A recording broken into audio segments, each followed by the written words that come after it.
जय जय गोपाल जय जय गोविंद जय जय गोपाल जय जय राधा रमण हरि गोविंद जय जय राधा रमण हरि गोविंद जय जय गोविंद जय जय हरि गोपाल जय जय गोविंद जय जय हरि गोपाल जय जय। बोलिए गोविंद भगवान की जय, सद्गुरुदेव भगवान की जय। आइए वहीं अपने चित्त को ले चलें जहाँ सूत जी 88,000 ऋषियों को कथा श्रवण करा रहे हैं। सूत जी कहते हैं, शुश्रूषो श्रद्धानश्च वासुदेव कथारुचि श्यान्मह सेवया विप्रा पुण्यतीर्थ निसेवनात्। देखो ऋषियों,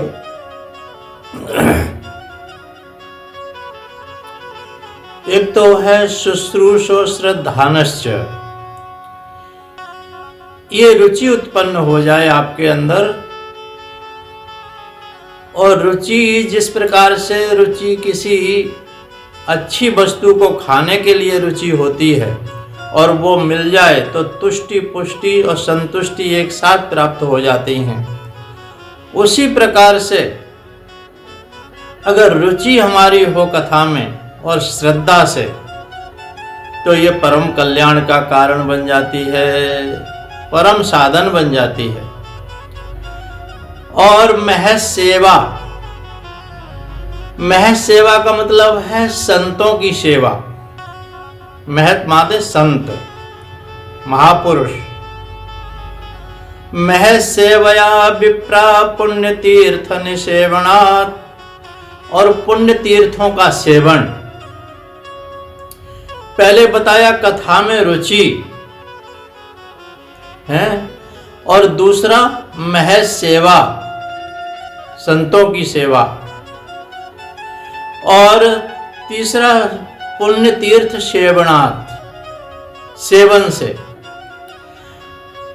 और पुण्य तीर्थ में जाओगे तो वहां मिलेगा क्या? संत मिलेंगे। संतों की सेवा, आप सोहम आश्रम में जाओ, इतने बड़े बड़े भंडारे होते हैं, एक ही जगह पे इतने संतों के दर्शन हो जाते हैं जो कभी नहीं कर सकते आप अपनी रुचि के अनुसार। रुचि तो है संतों के दर्शन मिले, लेकिन नहीं मिल पाते। लेकिन कभी सोहम आश्रम में ऐसे समय पर जाएं जहां पर भंडारा हो और अनेकानेक संत महंत निकल करके अपने कुटियाओं से, अपनी साधना स्थलियों से निकल करके सोहम आश्रम में दिखाई देते हैं। ये भंडारे इसलिए नहीं होते, भंडारे होते हैं एक जगह दर्शन मिल जावे संतों के, वो आजा में निमंत्रित करके बुलाते हैं संतों को। तो महज सेवया विप्रा, और जो विद्वान विप्र हैं। और देखो, अगर शास्त्रों में से, ग्रंथों में से 2-3 चीजों को निकाल दिया जाए तो कुछ नहीं बचेगा, केवल कोरे पन्ने बच जाएंगे। वो है एक संत और एक विप्र, ब्राह्मण, विद्वान ब्राह्मण। इन दो को पात्रों को निकाल दिया जाए तो कुछ नहीं बचता इनमें। सब इन्हीं के ऊपर शास्त्रों की रचना है, इन्होंने ही संभाला है, इन्होंने ही कंठस्थ किया, और इन्होंने ही कंठस्थ करके फिर से इनका लेखन किया। संतों की कृपा बहुत है हम पर, इसलिए महज सेवया। अब महज सेवा, संतों की सेवा किस प्रकार से करोगे? क्या चरण दबाते रहो? चरण मन दबाना संतों के। संत दबावे, अपने चरण दबाते भी नहीं है। और जो हर समय यही चाहते हैं कि कोई मेरे चरणों को दाबता रहे, तो वहां शिष्य का शोषण है। इसलिए चरण सेवा से का मतलब है उनके पद चिन्हों पर चलना। चरण सेवा का मतलब है उनके पद चिन्हों पर चलना। और तुम चलो नहीं, अपनी ही वृत्ति में उग्रता धारण किए रहो, संतों के पद चिन्हों पर चलो नहीं।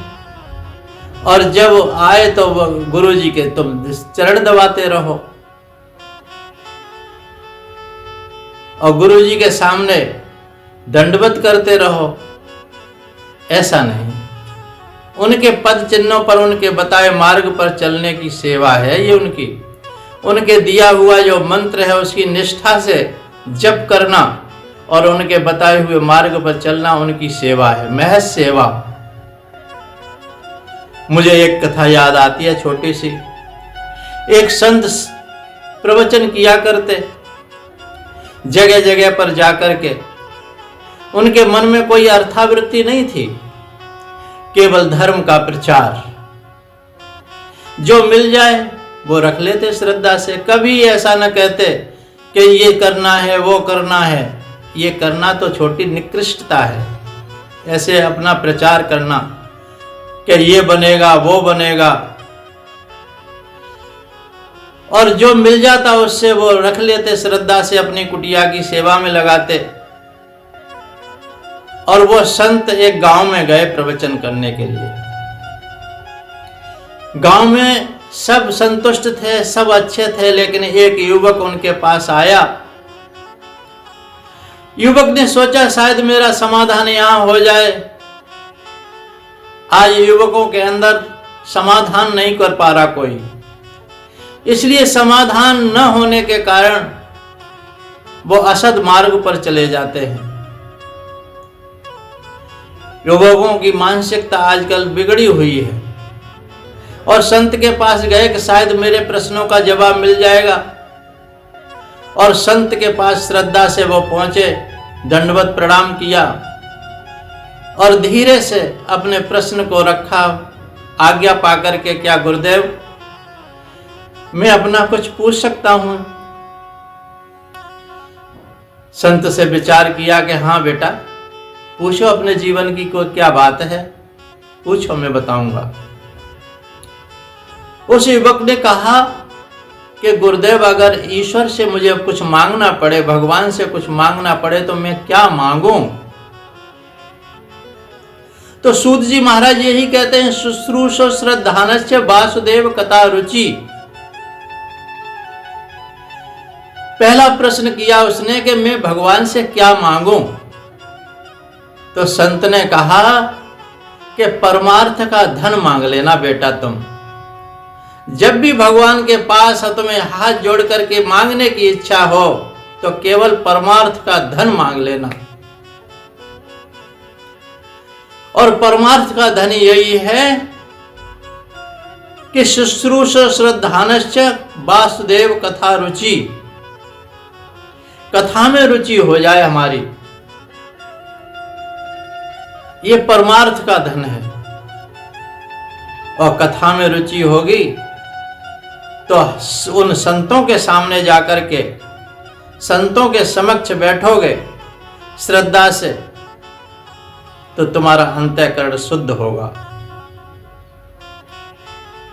संतों की कृपा से, कृपा दृष्टि से जीवन बदल जाता है। संत ने कहा परमार्थ का धन मांग लेना बेटा। उन्होंने कहा भगवान और कुछ मांगना पड़े तो क्या मांगूं?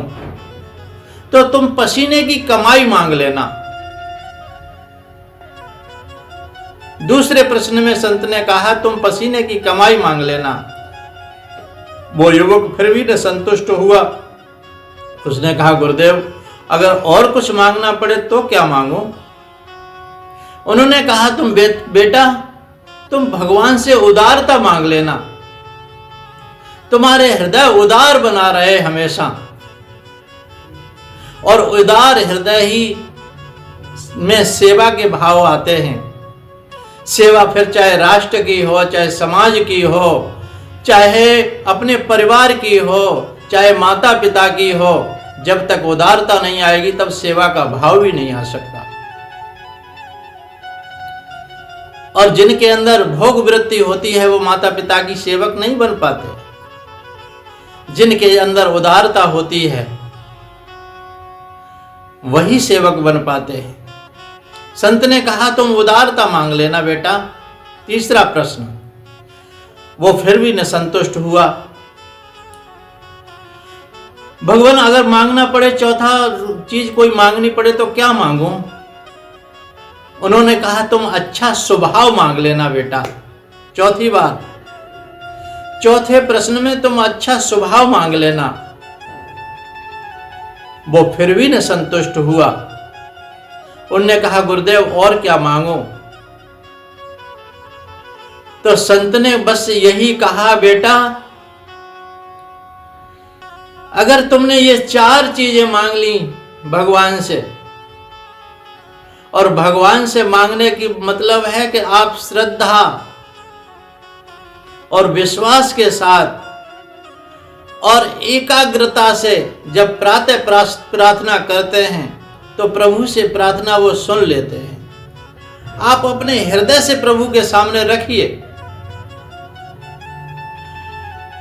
कहा पहले भी परमार्थ मांग लेना, भगवान की रुचि हो कथा में, यही परमार्थ धन है। भगवान के भजन में हो, सेवा में तुम्हारा मन लगे, यही परमार्थ धन है। पहला प्रश्न। दूसरा मांगा तुम पसीने की कमाई मांग लेना। तुम तीसरा मांगा तुम उदारता मांग लेना। चौथा मांगा तुम अच्छा स्वभाव मांग लेना। बेटा अब 5वीं जगह तो है, बची नहीं कुछ। जब ये 4 चीजें तुम्हारे पास आ जाएंगी तो 5वीं चीज की कोई तुम्हें इच्छा ही नहीं रहेगी मांगने की। 4 चीजें अगर जिसके पास आ गई तो वो उसे भगवान से मिलने से कोई रोक ही नहीं सकता। वो भगवान का अनन्य प्रेमी बन जाएगा।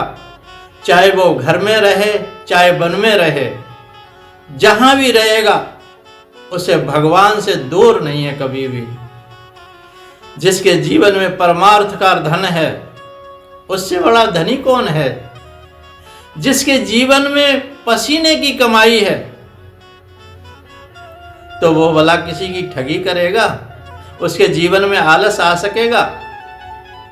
पसीना तो उसी के निकलता है जो मेहनत करता है, शरीर को इस सेवा में प्रयोग करता है।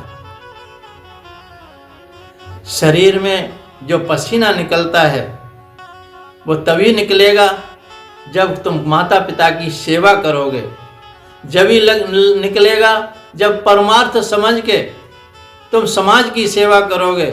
जब परमार्थ समझ के तुम राष्ट्र की सेवा करोगे, अपने कुल की सेवा करोगे, अपने धर्म की सेवा करोगे, तभी पसीना निकल सकता है। पसीने की कमाई मांग लेना। तीसरे प्रश्न में उदारता मांग लेना। अब उदारता का मतलब है तुम उदार हृदय बनोगे तो तुम्हें कंजूसता कभी नहीं आएगी। तुम्हारे पास 2 रोटियां हैं तो किसी एक को भूखे को दान दे दोगे, और नहीं तो तुम पूरा का पूरा भोजन दूसरे को भूखे को खिला दोगे। ये उदारता है। अपने लिए कुछ नहीं, अपने लिए तो भगवान दे रहा है। जो तुम्हें दिया है, उदार व्यक्ति होता है वो समाज की सेवा कर पाता है, वो राष्ट्र की सेवा कर पाता है, वो धर्म की सेवा कर पाता है, वो माता पिता को भगवान मानता है। उदार हृदय। चौथा है स्वभाव अच्छा मांग लेना। ये बहुत बड़ी बात है। सब कुछ होते हुए भी अगर स्वभाव तुम्हारा अच्छा न हुआ, स्वभाव से ही सब कुछ बनता है। स्वभाव का मतलब है अच्छा भाव, और जहां भाव नहीं मिलता वो चीजें सड़ जाती हैं, गल जाती हैं, दुर्गंध आती है। तुम्हारे अंदर स्वभाव नहीं हुआ, अच्छा भाव नहीं हुआ तो कुकर्मों की दुर्गंध आने लग जाती है जीवन में। और दुर्गंध की वस्तु के पास कौन बैठता है? सब अपनी नासिका के पुटों को अवरुद्ध कर लेते हैं, बंद कर लेते हैं, मुंह को ढांक के आंखें बंद करके एक तरफ से निकल जाते हैं। तुम्हारे अंदर सद्गुणों की सुगंध आती रहे, तुम्हारा स्वभाव अच्छा हो। यही उन संत ने कहा कि बेटा अगर ये 4 चीजें तुम्हारे पास आ गई तो 5वीं चीज मांगने की जरूरत नहीं पड़ेगी। और वही संत कहते हैं, सूत जी कहते हैं, ऋषियों शुश्रूषो श्रद्धानश्च वासुदेव कथा रुचि श्यान महसेवा विप्रः पुण्य श्रवण कीर्तना पुण्य तीर्थ से निसेवनात्। कीर्तन भी हो जीवन में और पुण्य तीर्थों का सेवन हो। तीर्थों के सेवन से संतों के दर्शन मिलते हैं, संतों का सानिध्य बनता है और कथा में हमारी रुचि बन जाए, यही परम धन है।